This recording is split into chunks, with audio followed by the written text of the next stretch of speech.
3 persons are dead while 2 others are injured following a shooting spree in the Effortville community in Clarendon Wednesday night. The details in this report. Spent shell markers punctuate an otherwise empty street in Effortville in Clarendon. They are signs of the horror that unfolded around 9:45 Wednesday night. 3 armed men went on a shooting spree in the area. Their first victims were the occupants of a motor vehicle that was driving through the community at the time. I have a female who is, we understand, is 6 months pregnant, and a male who is also suffering from gunshot wounds. We had children who were in that vehicle. Luckily, that man was able to drive away from the incident and was later assisted by the police in Maypen. The children who were in the vehicle escaped injury, but the pregnant woman and the driver sustained gunshot wounds and are being treated at hospital. But the gunmen's rampage did not stop with the attack on the occupants of that car. They then attacked a woman at her home on Alexander Avenue.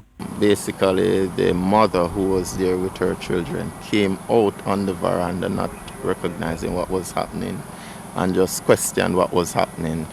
The next thing you know, she was shot. She later died. Afterwards, the gunmen went to a premises on Donald Avenue and shot 2 men.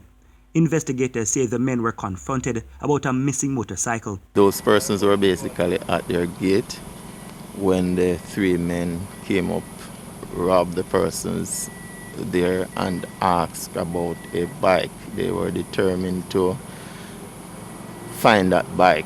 The dead persons have been identified as 48-year-old Janet Mundell Reeves, 57-year-old taxi driver Michael Henry, otherwise called Shotty, and 52-year-old Everil Mitchell, a mason also known as Scooty. Operations Chief for the Clarendon Police, Superintendent Christopher Phillips, says early steps have been taken to prevent reprisals. We just want to call on the residents at this time to tell us all that you know, because this one is of serious interest. We have great interest in what happened. Since night, we anticipate that this might cause further problem for us in the division.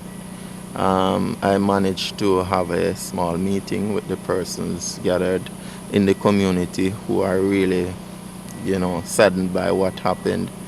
Tomorrow we'll revisit the community to have further meetings and engagements with the members of that community.